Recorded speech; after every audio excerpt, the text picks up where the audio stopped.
Namaste and welcome to all. Sri Lakshmi, please take it away from here. ॐ योगेन चित्तस्य पदेन वाचां मलं शरीरस्य च वैद्यकेन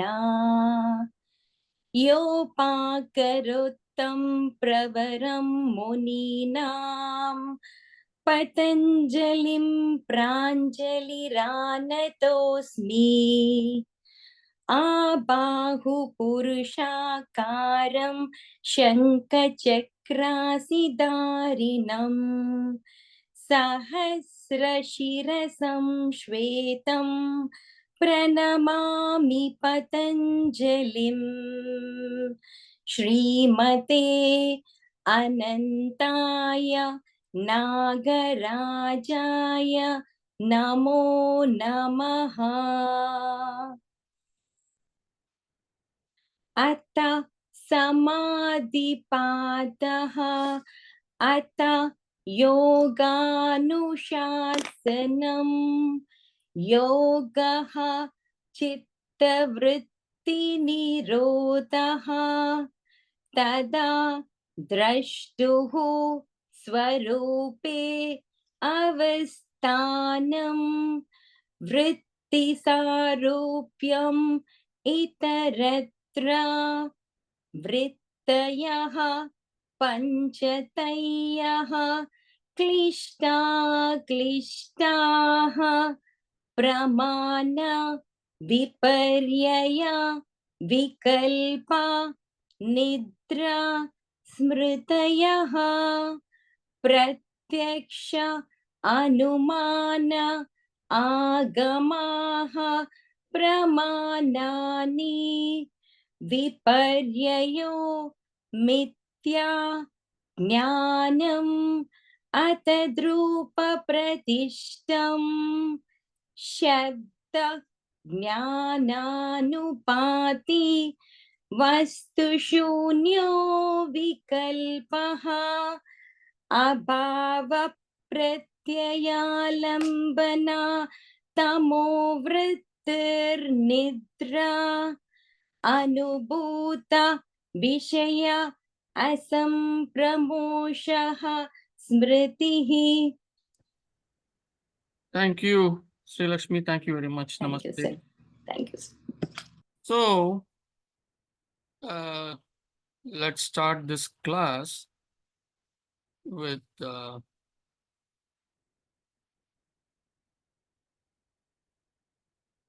is this? Hold on one second. Let me.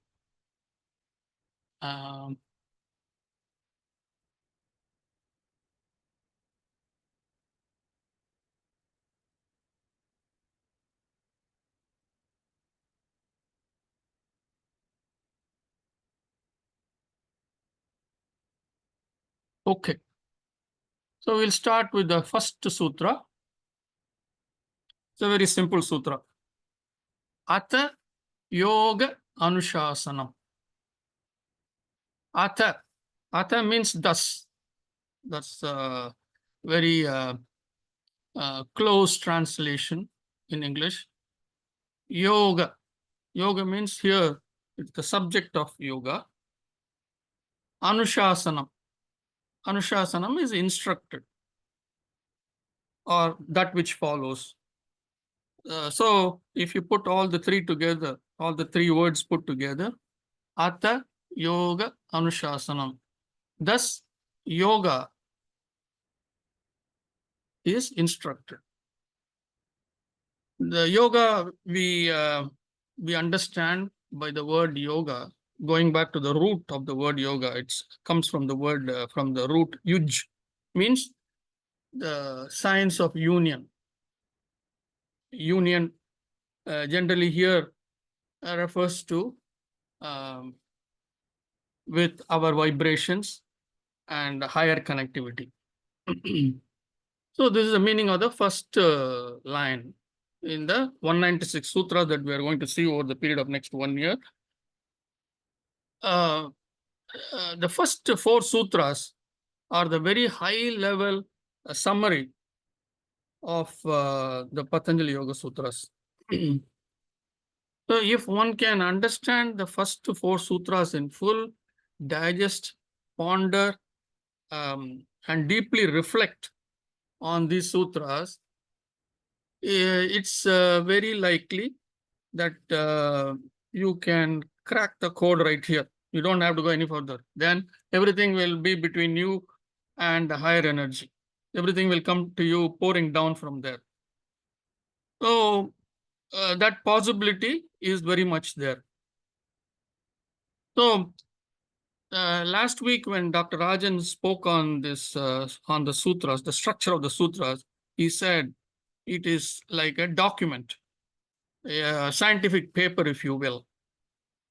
So in any project paper that one submits, or a scientific paper or a medical paper, whatever it is, so there is a synopsis, a very high level summary which is given. So reading that, then you get to understand, oh, am I really interested in this? It could be technology, it could be any part of science and technology. If you are interested in this, then you will go deeper into see the introductory passage. And if you are really interested in the introductory passage, then you go further down in the scientific paper. So that's exactly how this is structured. So you must look at this from this beauty that this was done thousands of years back. And now man says, oh, I am the one who developed this structure. How stupid and ridiculous. So please let us go ahead and see the next sutra, which is where our the real Patanjali sutras are starting.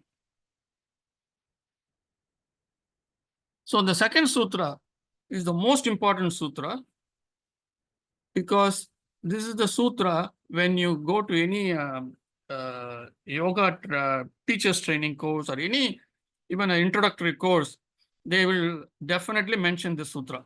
Yoga chitta vritti nirodha. Yoga chitta vritti nirodha. See, all these, at least there are 3 words here which we have already seen in our pre-class. Yoga, I mean, even now we saw, that's a known thing, yoga. Chitta we saw that the programmed entity, the software that we are, right? The programmed entity, the chitta. We said, the body is the hardware, and the chitta, the programmed entity, the chitta is the software. So just like a modern computer, a cell phone, or any modern gadget, we have both this hardware and software. That's how we are going to relate all the sutras. That's how we are going to relate to all the sutras. So we know that Chitta is the programmed entity or the software part of us, which we don't see, right? And what that software entity, programmed entity contains, some of those things we saw, and we'll go deeper into that as we go along. Vritti, we saw this also, that with vritti are the ones that are created.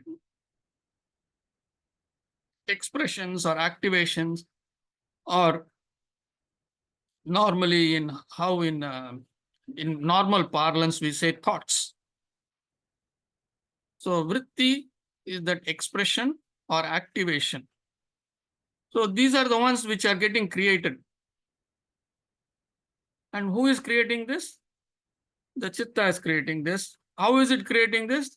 Based on inputs that are coming to us. And where are the inputs coming from? The 5 senses. We saw all this.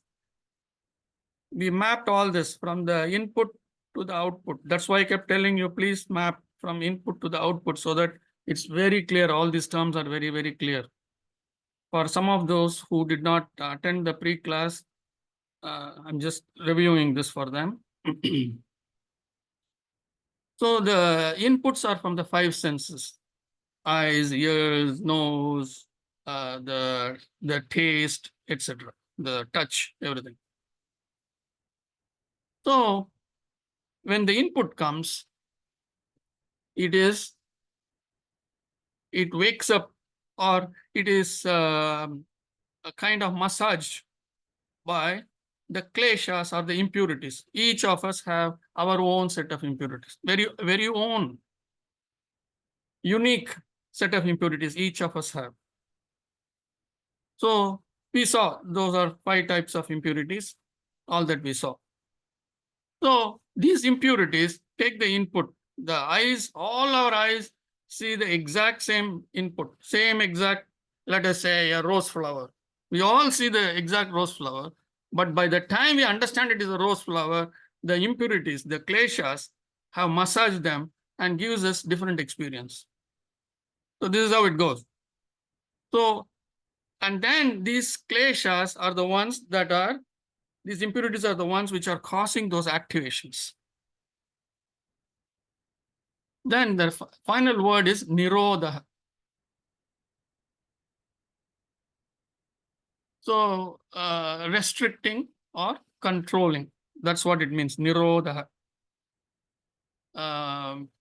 Rodha means to control.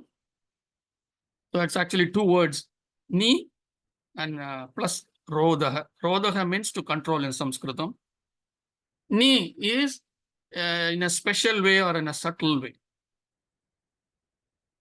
So nirodha means to control in a very special way or in a very subtle way. People who are from India may also realize that this word nirodha is what was behind. Maybe in the 60s, they launched something called Nirod in India. Nirod is nothing but condom. The condom was released in India, and it carried the name Nirodha, which means to control. What is it? It controls the population. That's what it is. That's how the word came. I mean, that's how it was named, based on this word. So in essence, putting all these 4 words together, yoga. What is yoga? Yoga is not just moving your arms and legs. Yoga is the restraint or control of the activation of the chitta.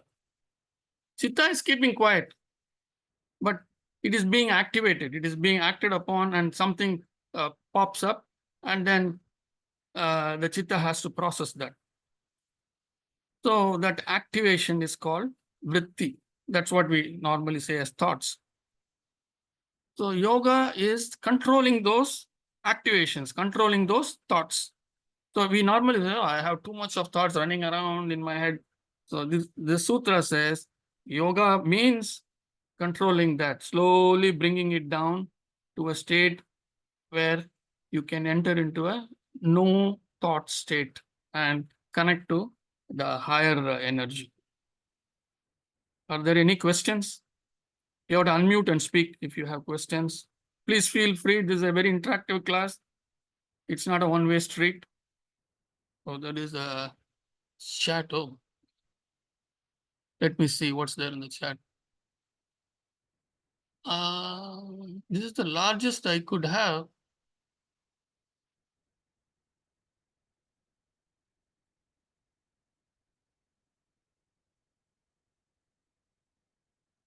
Screen size, I thought I made it the biggest in terms of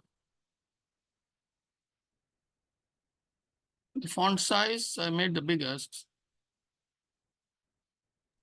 I think Dawn's working with them in the background. It's their own issue, Kumar. You're fine over here. Okay.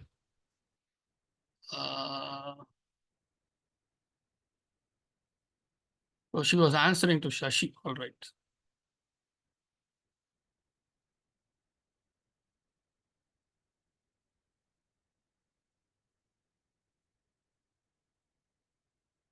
All right. Okay. Any questions? Are these sutras clear? The 2 sutras? The simple sutra. But this sutra is the foundation. If you understand this sutra, you understood everything about not just understanding, but experiencing that sutra. Can you explain again, sir? I didn't. Okay. Yoga, you understand yoga, what? So he's explaining what yoga is. So we don't know what is yoga. So he's explaining what yoga is. So the next three words actually tell us what yoga is. He's saying yoga is chitta, chitta vritti nirodha. That is, yoga is the control of the activations. So many thoughts are coming, right, into the head all the time. Even if you close your eyes, thoughts are there. So he says yoga means the control of those thoughts. Constantly thoughts are propping up. Whether you like it or not, it is happening. So those thoughts which are happening in the chitta, chitta is the software, right? It's a software entity, that software entity of ours. So it is the control. Yoga is the control of those activations. Is this clear now? Okay. Then he goes on to say in the third sutra, tada drashtuhu swarupe avasthanam. Tada drashtuhu swarupe avasthanam. Tada means then. Drashtuhu. So it's actually drashtuhu comes from a root word called drish. Drish means to see. So drashtuhu means the seer. Who is the seer? When I am saying, I am the seer, right? The observer or the seer, me. One who sees, the observer. Swarupe, one's true reality. What is the reality? Somebody, I open the door, someone is standing outside. That is all the reality is. Not what they did to me 5 years back, what they did to me 2 days back. That's not the reality. The reality is, the bell has rung, I open the door, somebody is standing. That is the reality. Avasthanam. Avasthanam means the state of being in something. State. So when we put all these words together, tada drashtuhu swarupe avasthanam. Then, he says, then, what is then here? So that's why we have to, the then relates to the previous sutra. What did the previous sutra say? Yoga is the control of the activation of the chitta. Yoga chitta vritti nirodha, it said. So he's saying, then, that is, if you are in yoga, that is when your thoughts are controlled, when your thoughts are controlled and your mind has become quiet, then and only then, one observes. I observe when my thoughts have become quiet, I observe the state of one's true reality, that is my own reality. Right? I observe my own reality. Only then I observe my own true reality. That's what he says. So the then is a very loaded then there. You have to connect to the previous sutra. Actually, if you see, I probably mentioned in the pre-class, the sutras are grouped together, 4 or 2 or 6 or 8. They are grouped together. In the original set, in the original book of sutras, they are in it's a running sequence of sutras. So Dr. Rajan has put them in these groups, because these groups, the sutras relate to each other. So when we are going to do, most of the times we'll be sticking to that group. So that way it is very easy to relate. And then when we finish that group, we go to the next group. But doesn't mean that the next group will not relate to the previous group. The next group together will relate to the previous group. So the first 4 sutras are one group. We have come up to the third sutra. So he says, then when we are in yoga, when when we are in yoga, meaning when the thoughts are controlled and it has become quiet, then only we know where our true reality. Tada drashtuhu swarupe avasthanam. So, to many of you here, when the mind has not become quiet and you close your eyes and you say, I did meditation for half an hour, it's only, we are only trying to do meditation, correct? So let us be with that understanding. So meditation is a process by which we get to a state of thoughts being completely controlled. So before we can do that, we must understand some theory. That is why we are here. Okay. So the third sutra says, when we are in yoga, tada drashtuhu swarupe avasthanam. When we are in yoga, then we see as an observer, as a seer, we are able to witness or see our own true reality. That's what it is. Any questions? These are all simple sutras.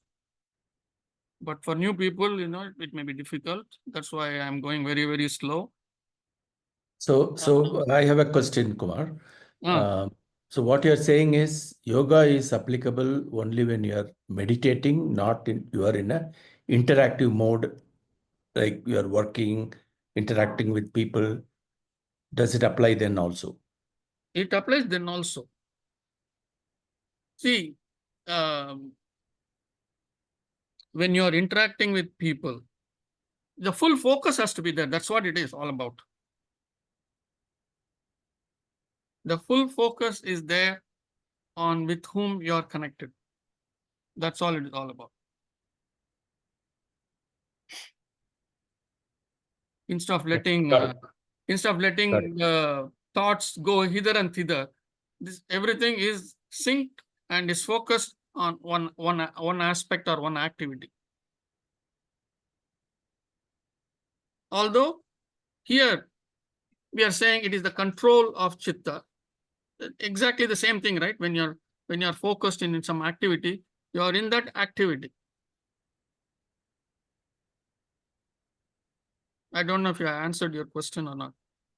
I got it, Kumar. Yes. Okay. So, Kumar, yes.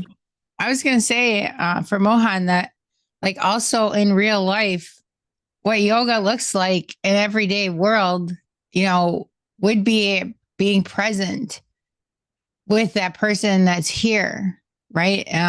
Sometimes our mind, so that's the practice of yoga. It's control of the mind, your own mind, learning your mind. So this is Rajan's new manuscript. Yes. Nice. Not new. I used the same thing in the last class also. Oh, you did? The book. The book, that yeah, is going to come out. So it's not still in the market. That's why I have not sent it to any of you. It really stuck for me this time. That's why we do this so many times. That's what yoga, that's all that yoga is that I used to think it was this connection, right? Yes. And it's not the connection, it's the control or restraint of the activation. Okay. I got something today. Thank you so much. Sure.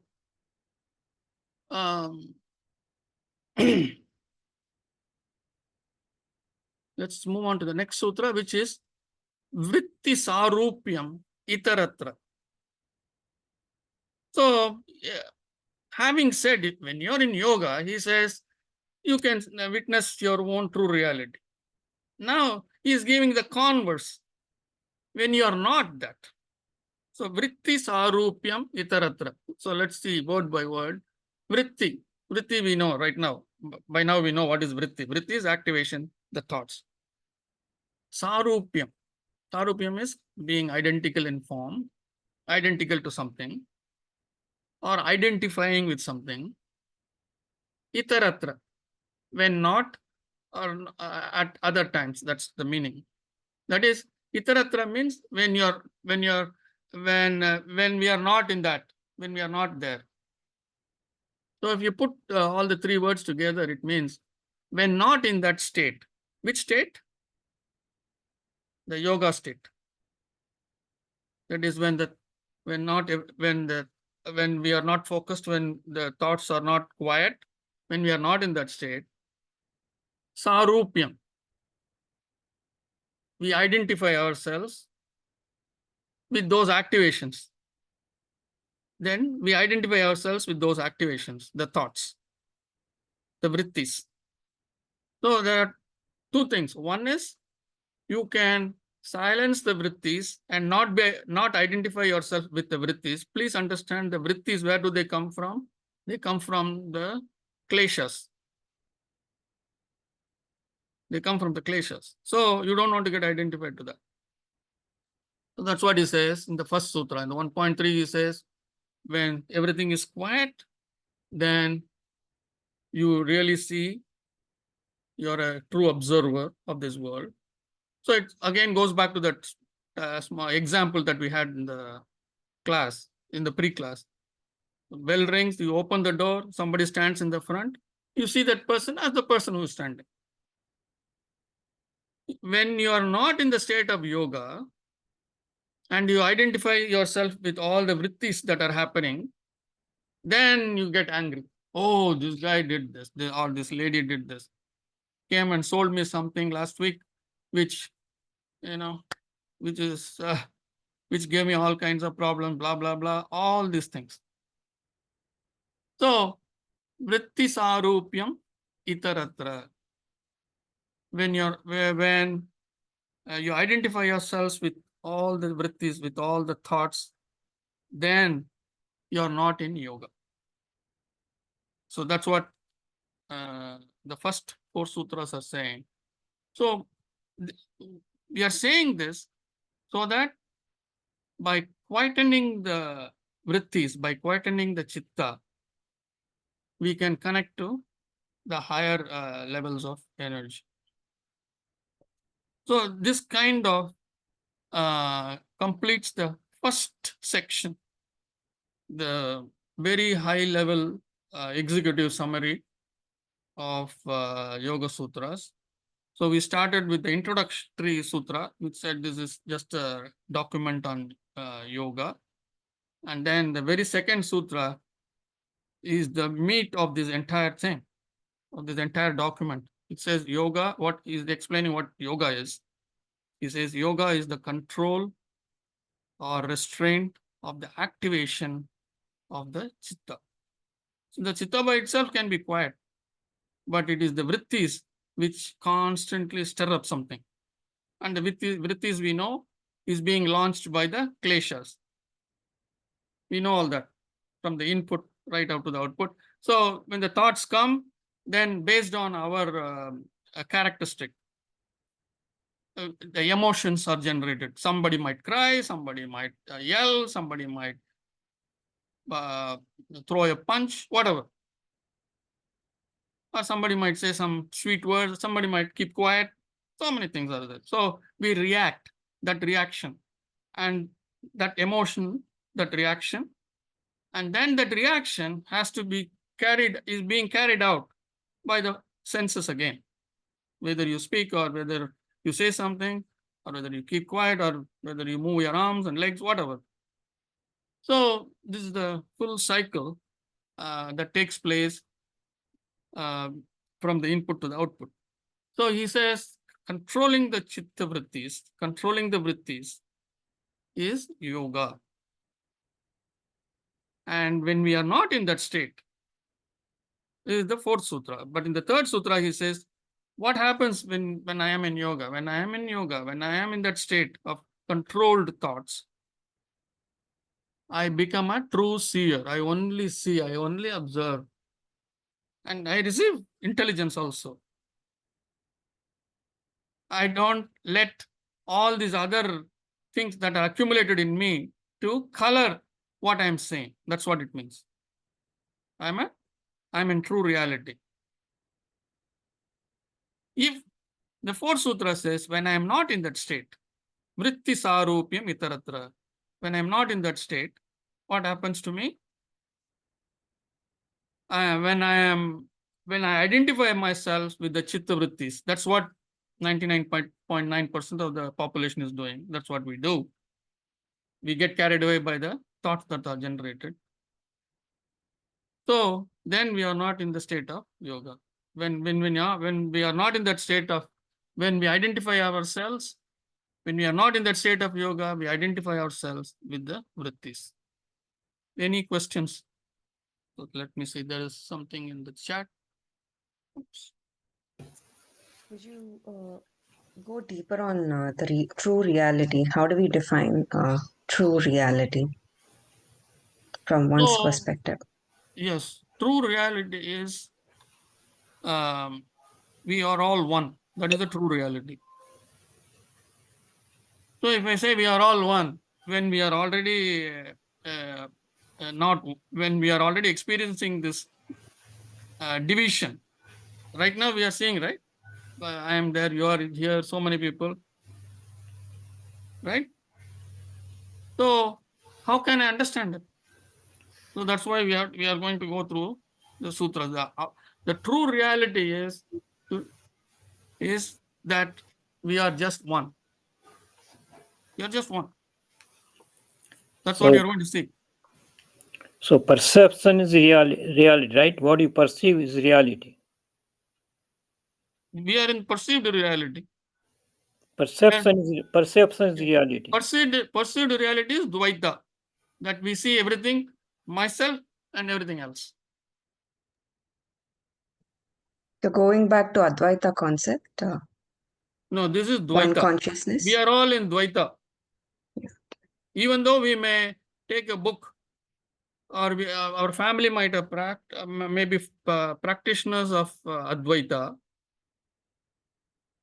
that's only at the theory level. So each person in that family which practices Advaita, they have to experience it on their own. Only then they can call them as Advaitis.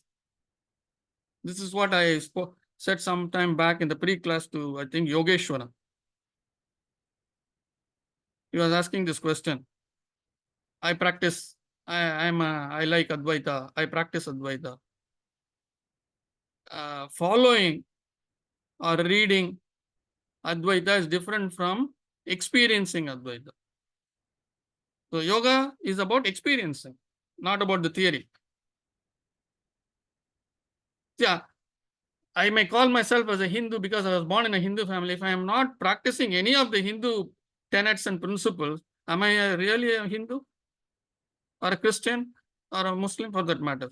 Any religion? I'm not, right?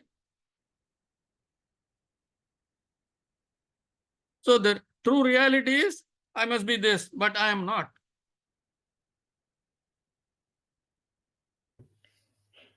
You Am said is this clear? I am observer. Who am I? Who am I? I means who? That's what you're going to find out. And you said You Klesa. cannot ask that question, Sureshji. Yeah. Yes. I know other thing Who is are you? So I don't know. I don't know You who don't am know? I don't know who am I. Means it's just Even in the pre-class, we said we are that software, right? I know mine is soft, but I mean We are that software. But since we cannot see the software, it is very difficult for us to identify ourselves with the software. We can identify, that's why we identify ourselves with the physical body, because we can see it. We can touch it, we can feel it, we can taste it, all that we can do. That's why there is so much of attention to the physical body. And there is no attention to the software. Hardly any attention. so Klesa is sending all this everything. Klesa is creating all these things. Correct. And how to control Klesa? How to Klesa is Prakruti give the Klesa, but the Prakriti give Klesa to different people, different way. So you got to hold on. Patanjali Muni is going to reveal everything. Please wait. Okay. Yeah, he's not going to let anybody hanging. He's going to reveal. We have seen in these 4 sutras how they are nicely connected. First, he said what yoga is, and then the second, then following that sutra, following that, he said, when you are in yoga, how you will be. Then he said, when you are not in yoga, how you will be. Correct? Mm-hmm. Yes? Okay. Yes or no? Yes. Yes. So he's going, obviously, he's going to explain everything, word by word, principle by principle, is going to explain. So for now, we have to understand this is our state. Okay. So, so he is saying, when we identify ourselves, the last sutra, he is going to connect from the last sutra. So we have finished the first section, correct? We have finished the first high-level executive summary section. We have finished. So, and he ended with the session by saying, when you are not, when you are identifying yourself with the vrittis, with the activations, that means you are not in yoga, correct? That's what he says in the last sutra, in the 4th sutra, that's what he said. That is the key part here is the vritti, the activations, the thoughts. So when we are identifying ourselves with those thoughts that are going in the head all the time, then we are not in yoga. So in the next sutra is going to talk about the vrittis. He's going to connect to the vrittis. Sir, I have some doubt to ask. Yeah. So basically, sometimes the past experiences also is very important. Like you gave the example that when you open a door, you need to Yes. see a person as a person. But when I have a past experience that that person is danger, I'm going to make the decision based on that. So yes. So here the past experiences matter. If I open a door, if it is a lion, I know that what to do because that experience matters. No, if I just see it as a lion, so it doesn't make sense. No. The first thing is just to see the person. First to experience that. That is all it is saying. First to experience what is there in front of you. And But then let sometimes quick decisions need to be made. That's where all the these software things needs will to be come quickly. upgraded. Don't worry. All these things will come quickly. All these things Okay. will happen quickly. Once you are connected with the divine, see the understanding that we have is that we have our own intelligence. Everything we Yes. can do on our own. So the foundation itself is weak there. The intelligence comes from above. We store some of that in our memory. Some storage space is given for us to store it. That's all it is all about. If you solve a problem, it has nothing to do with you. It has got everything to do with from the grace of the divine. We will see this as we go. We will see this. So for now, maybe we will say a rose flower. We see a rose flower. Let us take something which will not cause any harm to us. A rose flower. But when we see a rose flower, immediately, instead of just seeing the rose flower, we will say, oh, this is not as beautiful as how it was yesterday. Or it is not as big as my neighbor's garden. Or not the one that I saw in the botanical garden. All these things. So with the result, we don't experience the true thing, the true reality. That's what it really means. Yeah, that happens because since our education has incorporated everything with identity, so Correct. we have taught everything with the identity. So that's how it is. Yes. So that structure needs to change. Until then, nothing will change. Yes. So this class is also any spiritual advancement, there is a lot of unlearning to be done. So unlearning is also learning. So we will do all that. So Patanjali Muni is going to present you with so much of unlearning that we have to do. So Kumar, this I is have clear? another question. Yes. Sorry.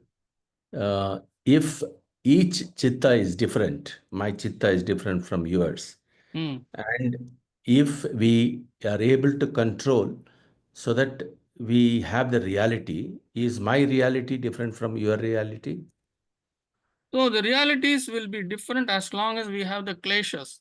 Once the kleshas are all wiped out, it is the one reality. So until then, it is perceived reality. That's what we call, the veil. The veil of Maya will be there. It will present you with one. It will present me with one. It will present X with one. A different reality. That's what it will do. No, assuming both have used yoga to control, so we don't have all the interference. We don't have. The interference Correct. of pleasure. Yes. Then my question is, will each chitta see the same reality or different reality? Same Because that's reality it will see. It will see the same reality. Yeah. Okay. See, once the kleshas are taken out, and there is also that karma part, all those things are cleaned out, all that, then it is only the software processor that is remaining. We will see that. Only the software processor is remaining. And for that software processor, every software processor is going to be identical. And so we are going to see the same reality. No different reality. Until then is when it is all clouded with religion, with scientific belief, all these things. My God is different, your God is different. All that is only up to that point. Okay? Yeah. Fine. That means every chitta has reality. Means like one guy seeing the garden, same other chitta is doing same thing garden. That is right. There is no seeing of God, right? It is No, only feeling of no, but God. experience what I'm. Because there is no, first understand, there is no person sitting above. First of all, we have to get rid of that. No. What I'm saying, the chitta. Yes, He question is different chitta seeing different things. So I'm God saying is beyond chitta. Ishvara or God that we call is beyond chitta, is beyond vibrations. you didn't understand my question. My question is Hmm. he said that a different chitta has different experience, right? But no, I mean like one object is there, one chitta is seeing one object, and the other chitta is the same object. Both are seeing the same object because it's reality. Garden or flower is reality. You see flower, other guys see flower. Flower is a reality. So every chitta has that reality. So different chitta, different reality is not there. When real thing is there, every chitta see the same reality. Is that right? Every chitta, when it is seeing the same thing, will see the same reality. That's all. Yeah. If all 10 of us see the rose flower, Yeah. we'll have the same experience if Yes. our kleshas are cleared out. That's all I'm saying. That's what I'm saying too. Okay. Thank you. Shall we move on? Yes. Let's see. There's one more question here.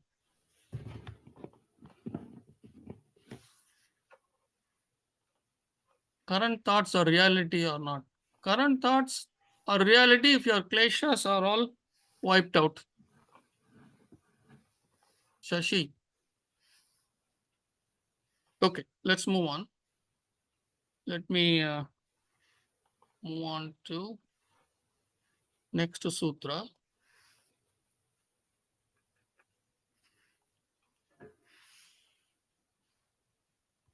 So, sutra number 5. Vrittayah panchatayah klishtaha aklishtaha. Vrittayah panchatayah klishtaha aklishtaha. What does it mean? So, we stopped the last sutta saying when you are identifying yourself with the vrittis, then you only see the vrittis. All your behavior, all your acts, everything is based on the vrittis. So vritti was the key word there, the thought, the activations. So now he's explaining what those activations are. That's where we left. So we are starting a new section now. Vrittayah, the vrittis, the plural of vritti is vrittayah in Sanskritam, the expressions or activations. Panchatayah. They are of 5 types. There are 5 types of vrittis. We mentioned this briefly in the pre-class. There are 5 types of vrittis, but we didn't go into them because we are going to discuss all that here. He said there are 5 types of vrittis and 5 types of kleshas, correct? 5 types of vrittis, 5 types of activations, and 5 types of kleshas. So we have not come to the kleshas yet. Vrittayaha, Panchatayaha. There are 5 types. The vrittis, the activations are of 5 types. Klishtaha. Klishta means they can be painful. Those activations, those thoughts that we talk about could be painful. Or aklishtaha. Aklishtaha means not painful. So a very simple sutra. Vrittis are expressions of the chitta, are of 5 kinds and can be painful or not painful. Okay. Then, having said this, now he has to explain those 5 types, correct? By the 5 types of vrittis, he has to explain what they are. So let's move on to the next one. Any questions here? Very simple sutra. Okay. So in the sutra number 6, he says, what are these 5 types? Pramana, Viparyaya, Vikalpa, Nidra, Smrittaya. So the 5 types are Pramana, Viparyaya, Vikalpa, Nidra, Smrittaya. So again, the Smrittaya, it's saying it's just a plural form for all the 5 put together. That's all. So it is actually Smriti. Anyway, we'll see each one. Pramana, the first one, Pramana. Pramana means evidence-based. Everything has to be based on evidence, like Mohan. Evidence, everything for everything you have to have evidence. Otherwise, I cannot accept it. So typical of most of the science and engineering and technology and wherever you go in this modern world, you want evidence. So at one point of time, the earth was flat, and then they discovered it was not flat, it is round. And then everybody demanded evidence. Nobody is going to accept it was round without evidence. Now, if somebody says it is flat, we will demand evidence, correct? So the entire thing is evidence-based. So pramana. Viparyaya is kind of opposite thinking. That is, everyone knows in the garden, we are all watching and there is a snake slithering away. And Sureshji alone says, no, that is not snake. That is just a rope, a black rope. We are saying it is a black snake lying there. Okay. And Sureshji says, no, it is just a black rope. So that is misconception. Viparyaya. So this is the second type of vrittis or thoughts, that activations that get created. One is evidence-based thoughts. So based on evidence, some thoughts come. The second one is misconception. Vikalpa.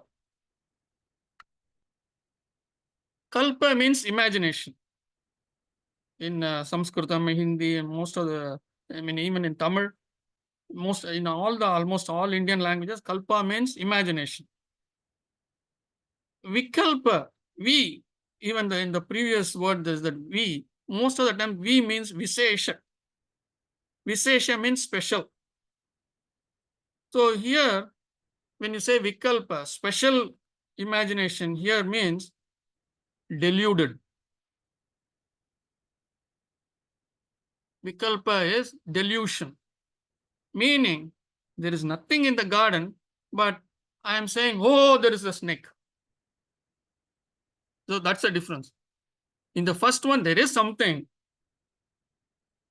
There may be a black rope, and I may call it a black snake. In the second one, there is nothing, but my imagination runs wild, and maybe there was a shadow, maybe not. And then I say, oh, there is a snake. So vikalpa. Nidra is sleep.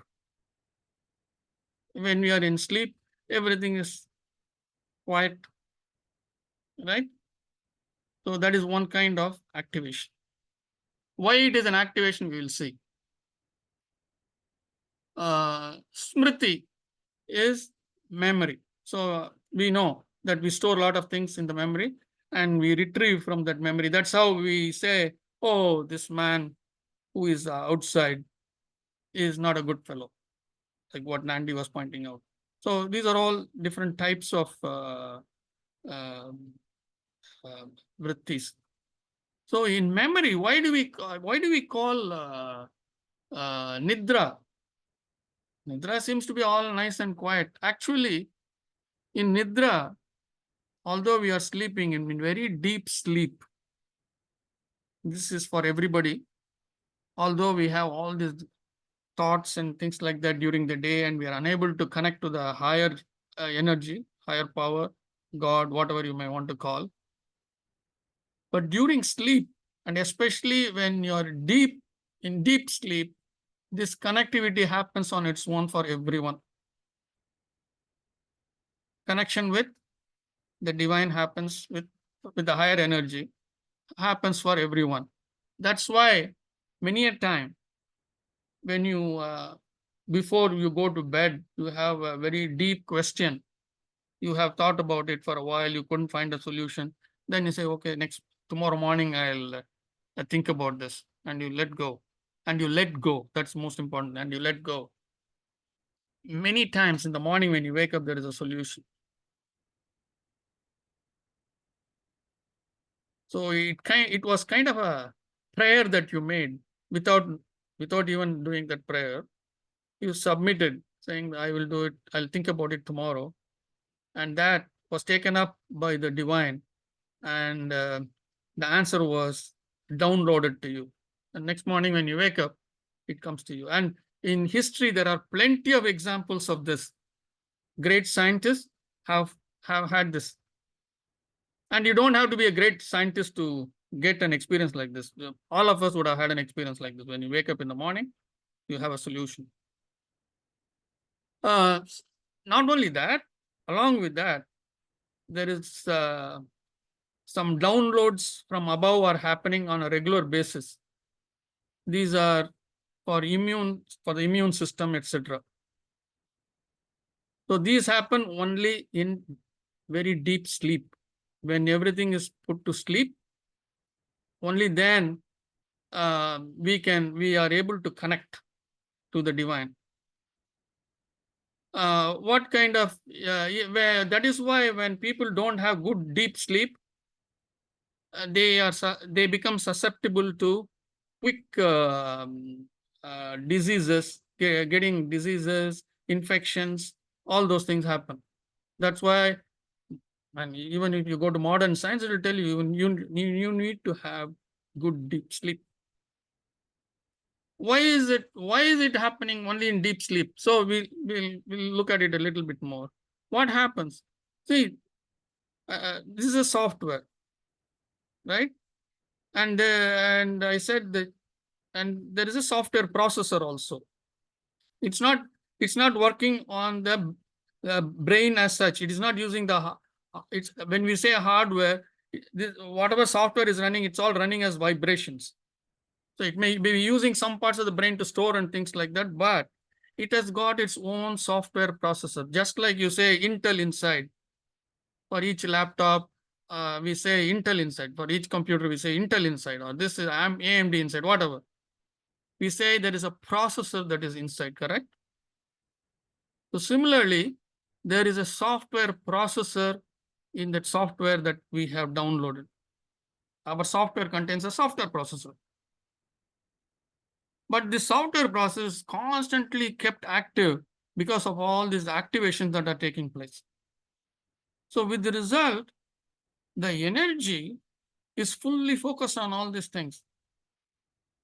So we need energy to be able to connect to the divine. Let us say there is a modem, a software modem, which will connect to the divine. And that modem doesn't get energy at all to connect. During our wake hours, it is not getting any energy to connect. But when we are in sleep, everything has quietened down. Our system doesn't need any no activations are taking place, etc. So there's quite a bit of energy, and with that energy, the modem is able to connect now to the higher energy, and that's how the downloads take place. So for this reason is why Nidra is called vritti. Vritti means some activation, something is going on. So in deep sleep, this connectivity happens and downloads are taking place. That is why it is called a vritti. That is why it is called a type of vritti.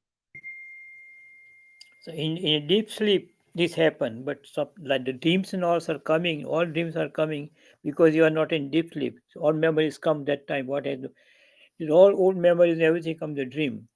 So when you are not in deep sleep, then all this comes in.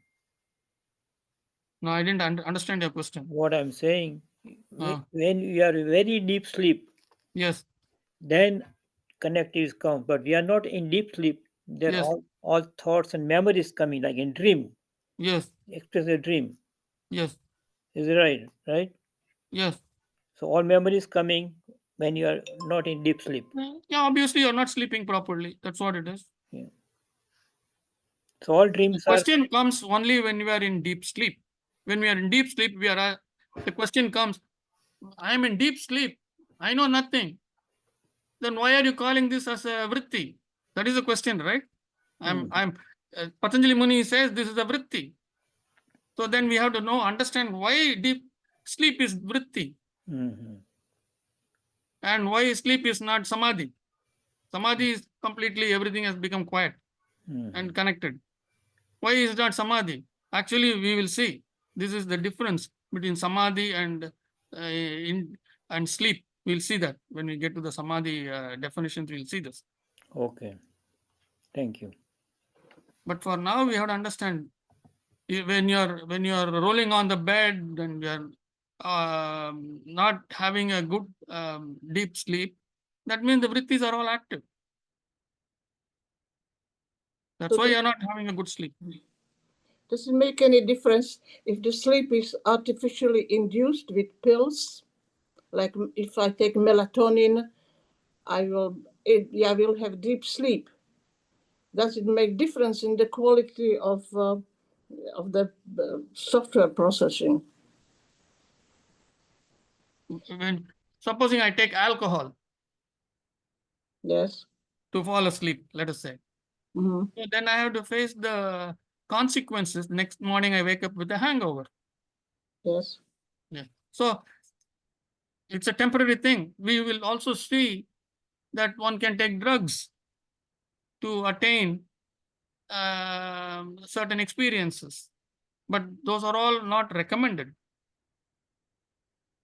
Why? So one should fall deep sleep should come to one naturally. We are all talking about natural things, not unnatural things. Medicine, etc. Why do we have to take medicine? Because we are unable to do it naturally. Why do people take a pill to fall asleep? Because they are unable to do it naturally. So I have a friend who takes every night sleeping pill. So takes what? Sleeping pills. Sleeping pills, yes. Every night for years. Otherwise, she can't sleep. Yes. Yeah, because yes. See, most of the things, what happens, why you cannot fall asleep when you close your eyes, so many demons come, right? For people who fall asleep immediately, they may not know, but otherwise I'm saying, when you speak to these people, they will tell you why they are not able to fall asleep. I'll ask them, why you're not able, what happens when you close your eyes? They say, oh, I get worried about what I will do because I have I don't have much money, and my house has I have to do this repair work, blah blah blah. My children don't take care of me. I have this physical disability, whatever. So the thoughts are constantly going round and round in that area. How can they fall asleep until they accept reality? First, they have to come to the stage of accepting reality only. Then they can fall. They can have deep sleep. What is that reality? Reality is, yes, I don't have money to live with that means, to live within what I have. These are the realities. But I cannot compare myself with my neighbor and say, oh, they are going in a Lexus, so I also have to go in a Lexus when I don't have money. How can I do that? It's foolish, is not? So I'm going to stop here. It's already 8 o'clock. I'm going to stop here. I don't know if I answered your question, Tatiana. Okay. None of these things can happen overnight. So over a period of time, when they understand, so why is those thoughts coming? It's because coming out of kleshas. It is coming out of karma. It is coming out of the vrittis are happening because of kleshas. We have not come to kleshas yet. So unless the kleshas die down, the vrittis are not going to die down. The thoughts are not going to die down. And one of the main components of klesha, the impurities, one of the topmost is avidya, lack of wisdom. Right? We'll see that. Wisdom of what? That is not connected to the material world. It is connected to the other world. So when that understanding is not there, one will be worried all the time. So I'm going to stop this. Okay, let's see. There is the chat session.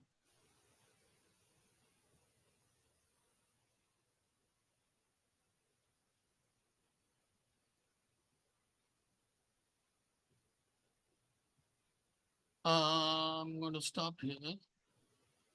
Any questions?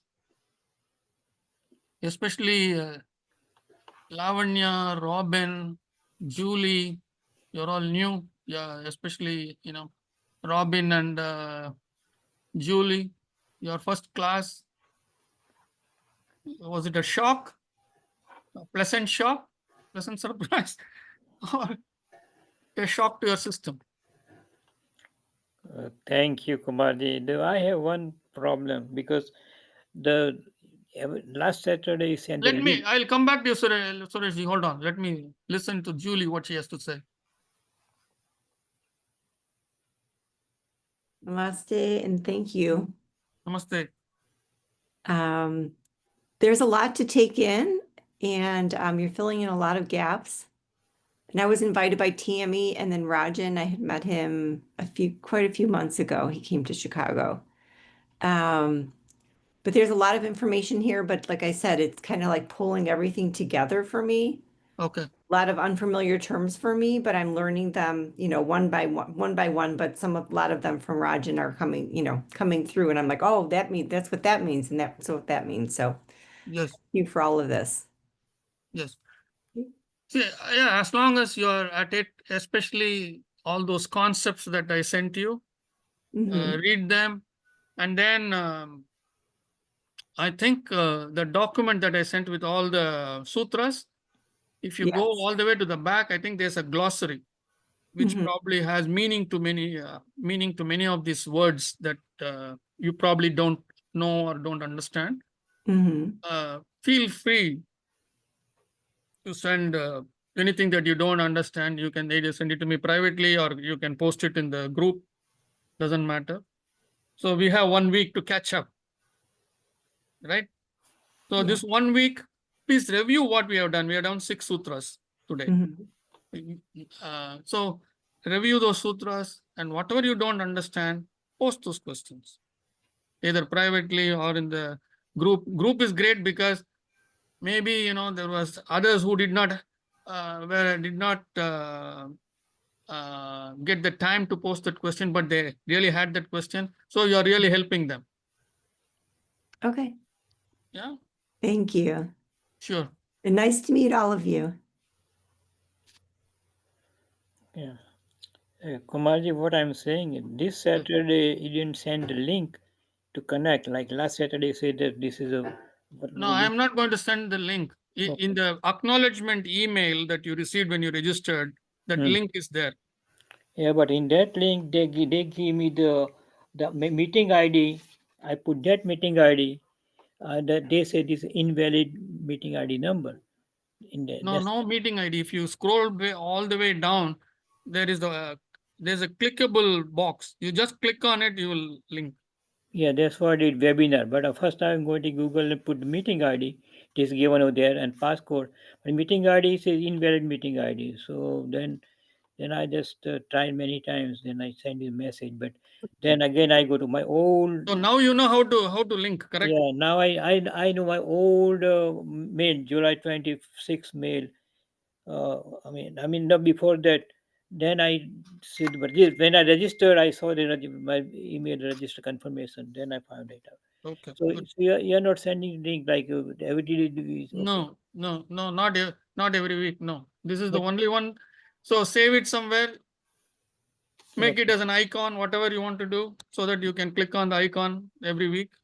It's up to you what you want to do. But can you see why the meeting ID is wrong? Because in registration they give meeting ID and passcode in case you go Zoom, but they didn't. This meeting ID is wrong. That's what Zoom says. Please send. I will. But you don't need the meeting ID. All that you need is all the way all the way down and click on that button. That's all you have to do. Okay, thank you. Yeah. Thank you. Namaste. Thank you. See you Namaste. Thank you. next Saturday. Any other question? Anyone? Namaste, Kumarji. I had a question. Actually, it's about my limitation in understanding between Dvaita and Advaita. So Dvaita philosophy says that Purusha and Prakriti is different, and Advaita is Atman and Brahman is the same. So I am curious to learn which philosophy is Patanjali, Muni, trying to explain here. Because at times I feel that there is a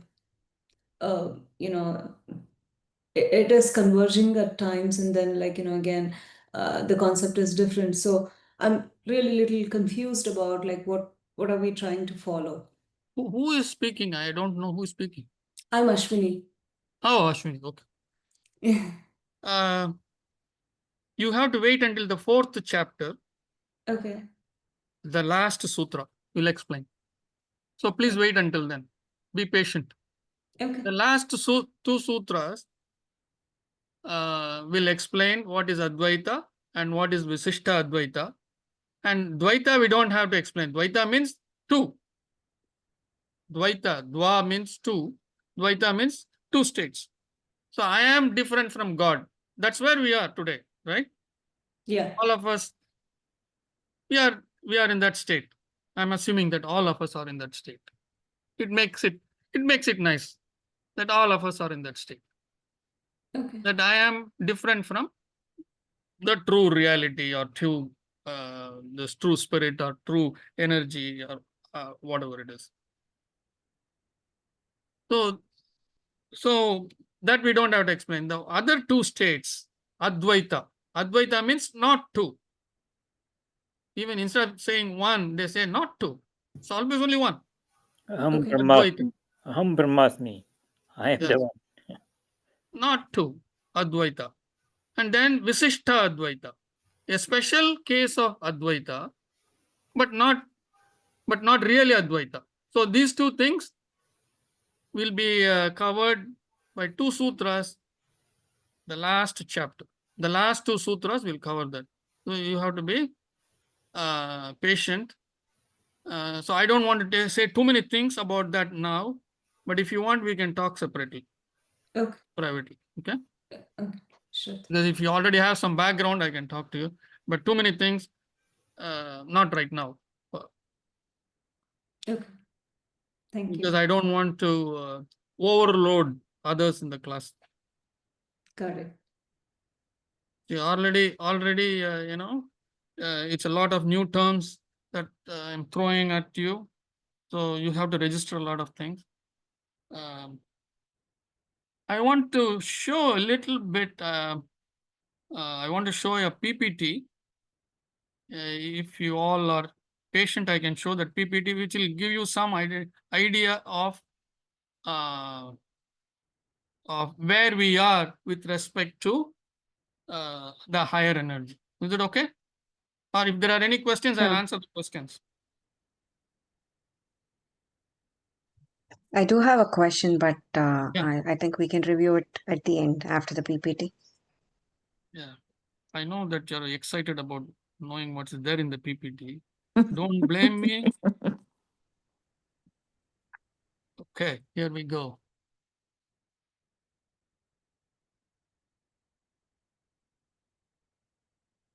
Uh,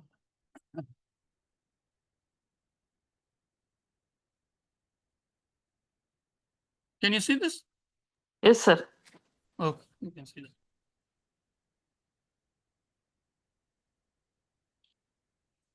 So here,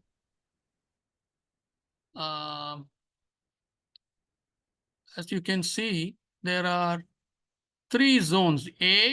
Zone A, the creator, and then the B zone, and then where all these B2, etc. are there. And then zone C, the physical world, correct? Everyone with me? Yes. Yeah, okay. So we are all in the physical world. We are all here in the physical world in zone C.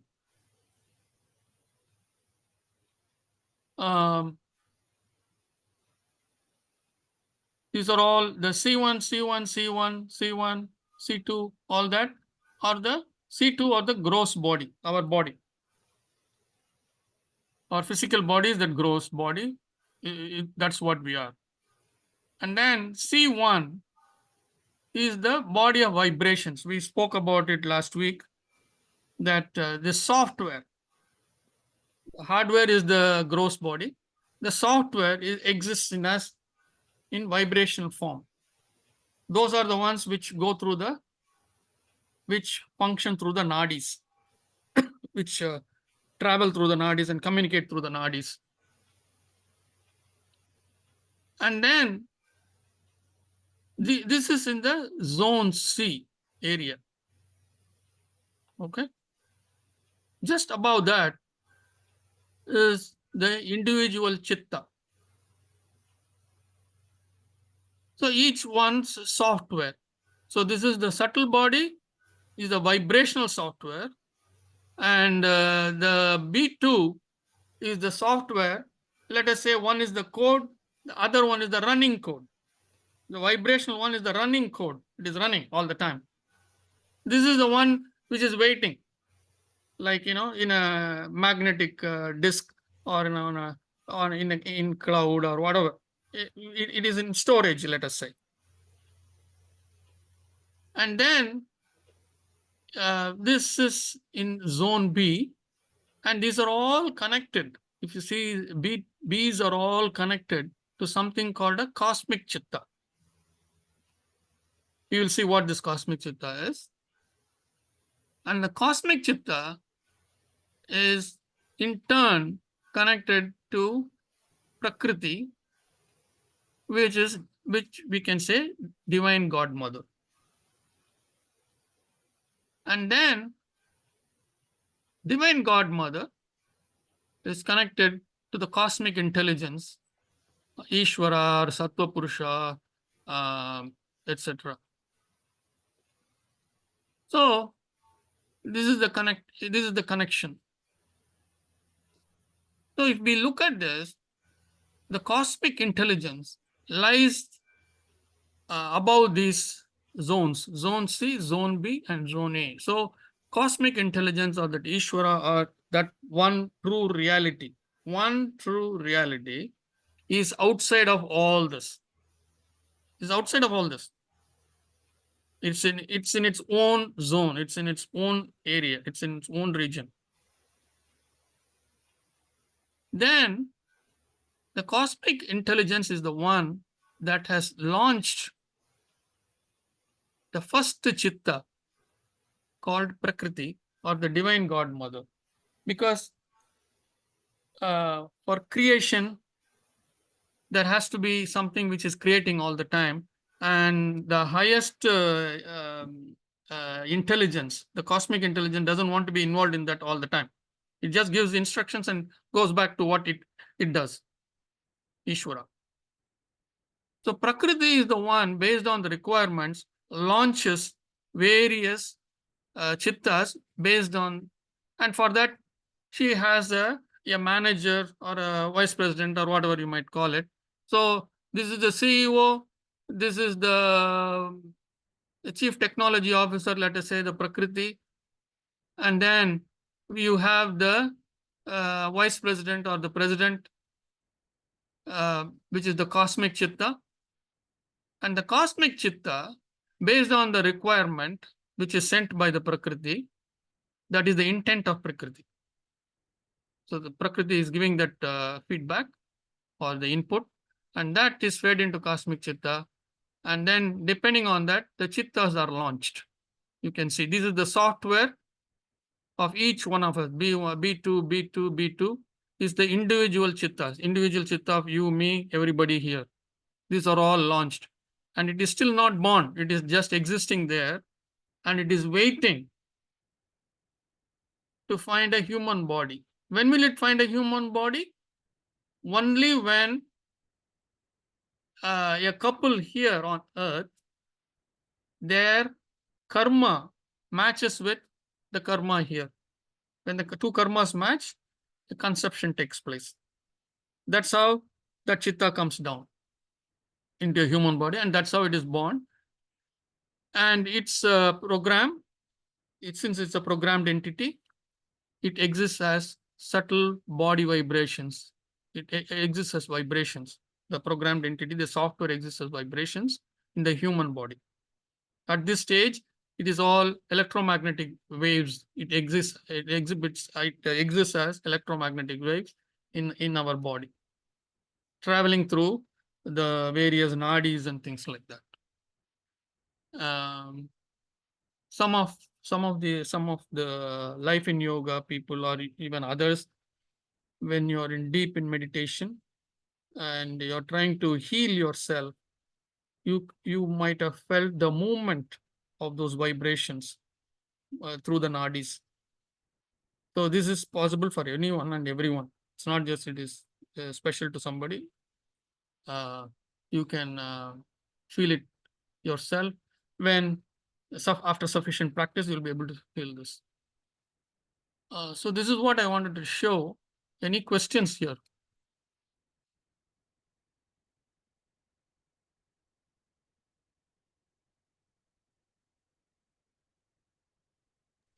So Kumar, So, Yes. oh, if somebody else wants to talk. no, so are we going to go in deep later, sir, or like do we have to understand this now? No. I will be showing this maybe 1,000 times in the next 1 year. Okay. I'll be going back and forth. We have two documents, this and the sutras. And then maybe I have another PPT also on karma, klesha, that is samskaras. So these are the three things we'll be going back and forth, back and forth. So definitely each box by box will go. And also I forgot to mention, if you look at this cosmic intelligence box here, A, it has got two connections. One is to the divine godmother, Prakriti, that's what we call divine godmother. We call divine godmother because she is in charge of creating all this, all the chittas and other things. We say Brahma in our Hindu say Brahma. Brahma is creators, is Prakriti. Divine godmother.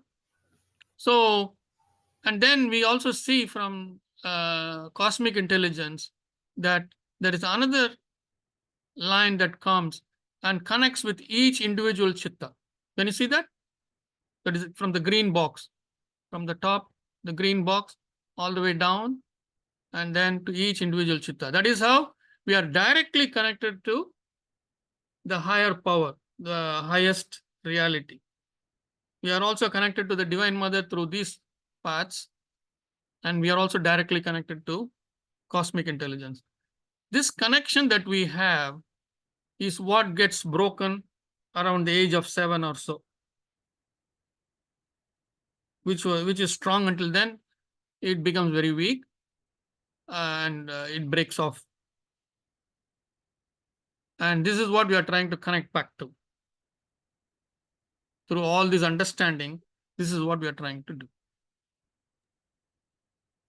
Why did we start this cosmic chitta in first place before we accrued all the karmas? Why even we started this? See, we'll have to look at it from the point of view of the divine or the highest energy, the cosmic intelligence, as a designer. Okay. So if I'm as an entrepreneur, I want to make a design, I have every liberty to design a product. So cosmic intelligence designed a product, and it said, oh, I want to experience by creating this, by creating chittas and putting them in a world, and I want to experience it. You cannot say why. It wanted that experience. This is what Kashmir Saivism says. That is the highest energy. It is like the highest energy went to the mirror and said, oh, I want to have a good experience of myself. And that's how we are all created in the mirror image of that cosmic intelligence. But not quite. What the cosmic intelligence did was, when it created the first chitta, the prakriti, it gave the klesha, the impurities.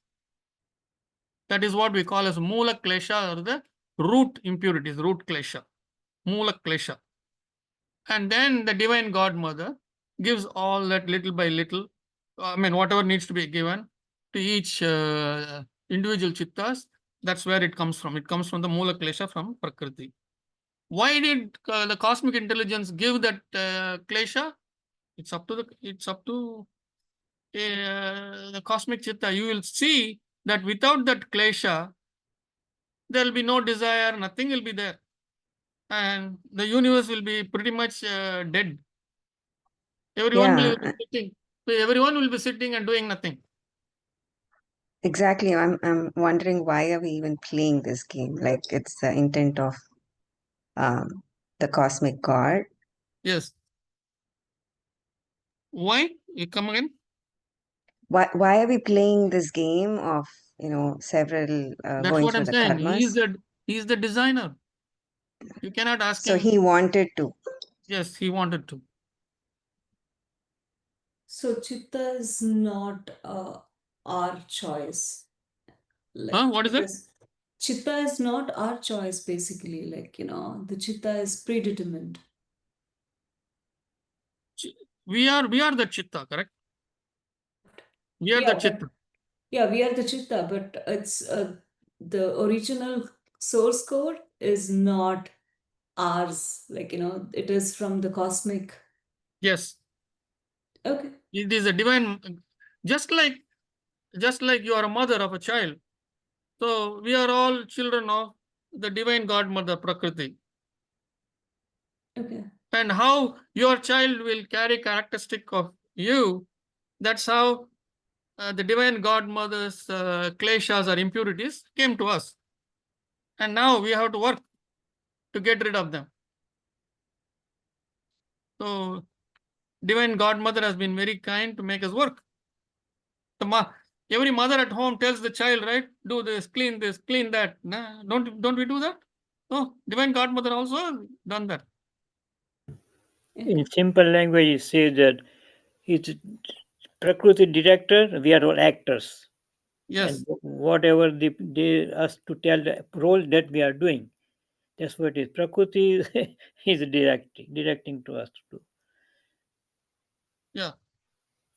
We will see more and more of this. We will see how the entire cosmic play is at work. We will see that. We will see bit by bit. We'll see.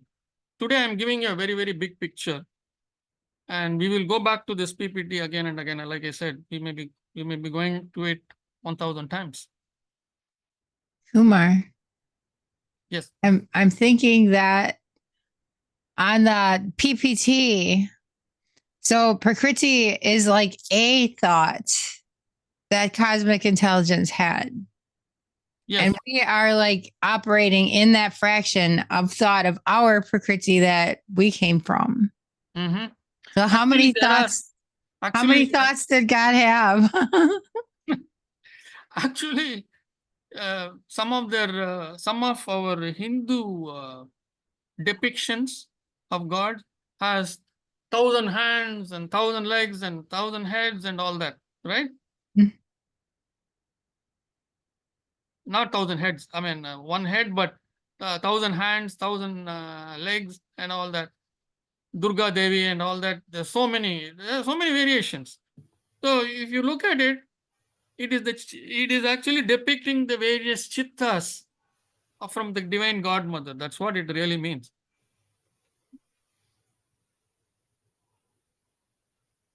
So every one of our, sorry. Actually, when you look at these kinds of the sutras, the sutra and the PPT, the way you must connect to that is not finding fault. Why did I get this klesha? That's an okay question. But also connect some of the things as part of Hinduism to see how it makes sense. Actually, I think somewhere in Calcutta they have this huge Kali, divine godmother, with this 1,000 hands or 1,008 hands. I don't know. People try to go and count, and obviously they lose count after some time.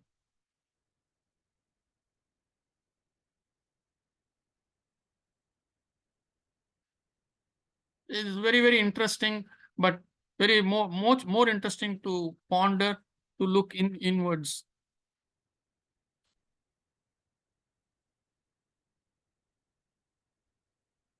So Lavanya, what is that you did not understand today? Lavanya, did you understand everything? Yeah. Good. I will call you later and ask you.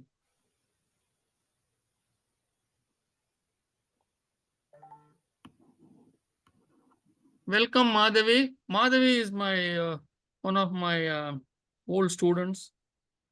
This is probably the third time you're attending this session, Madhavi? Second time, sir. Second time. Mhm. So in this class, Madhavi has become so quiet. She used to be the most active member in the previous class. She could never keep her mouth closed. See the change. And I didn't do anything. Please understand that. I have not done anything. The divine's teachings has made her so quiet. But she has learned from previous class, so she has some. That's what I'm saying. It has nothing to do with me. It has got to do everything with the divine. How the divine has worked through her. And she has been in the pre-class for almost 2 weeks. There was not a murmur from her. In fact, last couple of days back, I wrote to her, "What is this, Madhavi? Such a huge change in you. You have become so quiet that I am missing you, missing your chatter." I'll come back again, sir, in this class. No, I don't want you to come back with the chatter. Please remain. Not chatter. When I have doubt, I have to ask you, sir. Absolutely. 100%. Definitely, I will come back. A little bit, not that much as in the first session. Yes. So, these changes come when understanding seeps into us.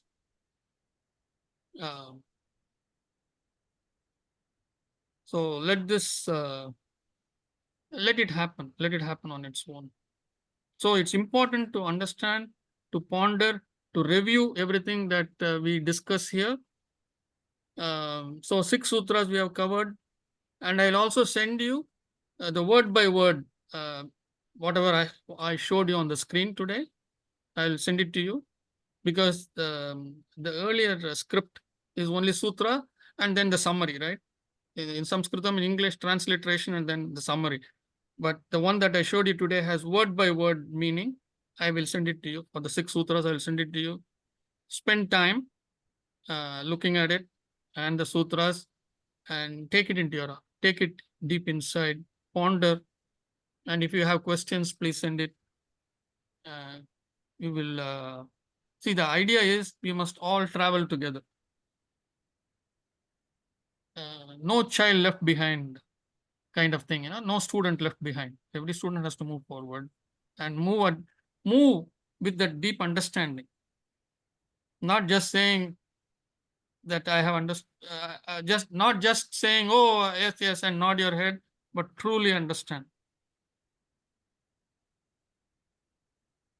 With me, everyone? Yes, sir. So on that note, any other questions before we close? Yes, Tatiana, go ahead. So Ritti is not only activation, but it's also reaction. Vrittis cause reaction. Vritti cause reaction. But so okay. Okay, and I understand. Yes. Yeah. Thank you. So, a good question. So, when a vritti happens, as we become more and more aware of the vritti, I open the door and I see this person, immediately something kicks in and, my anger comes in. That is the vritti part, which is making me, if I can catch it right there, then I won't react. I will only respond. Okay. So when we become aware, that reaction will not be, I will not yell, but I'll hold back and I will respond. I will probably say, oh, you have already brought this, trying to sell this to me 3 months back, and it did not work. So please go away. Yes, big difference. Thank you. Okay. But so there is a difference between reacting and response.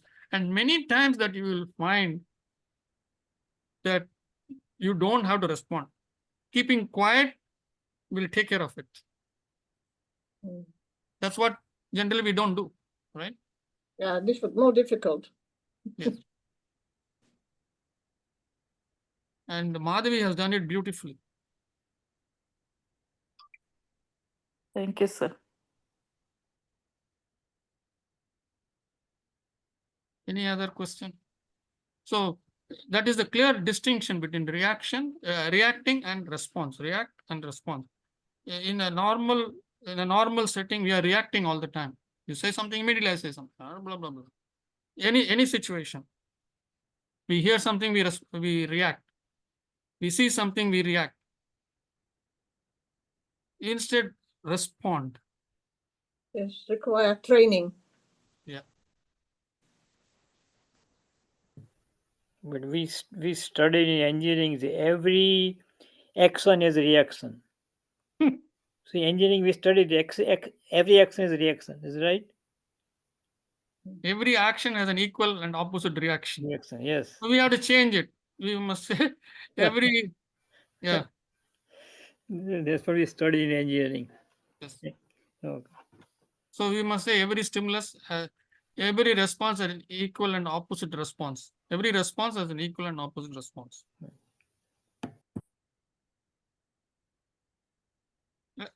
So That's what I'm saying. When we stick to materialistic knowledge, we will be only reacting. We won't respond appropriately. We have to respond, and that response always comes from pondering, thinking, pondering, absorbing. It comes from there. That's why we say responsibility.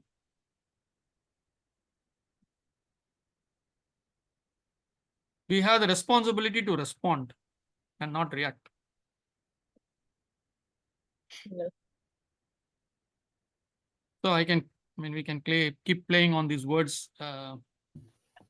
So let us close the session. Thank you very much. Namaste. Thank you very So much. please Priya. review the sutras, and I will send you the sutras that we covered today, the individual meanings. Namaste. Thank you all. We'll see Thank you, sir. tomorrow. Namaste. Thank you, sir. Thank you. Thanks, Don. Everyone kindly leave so that Don we can shut it off. Thank you. I'm leaving. Oh, Kumar. Oh, you left. Darn it. Okay. Hey. Hi, everyone.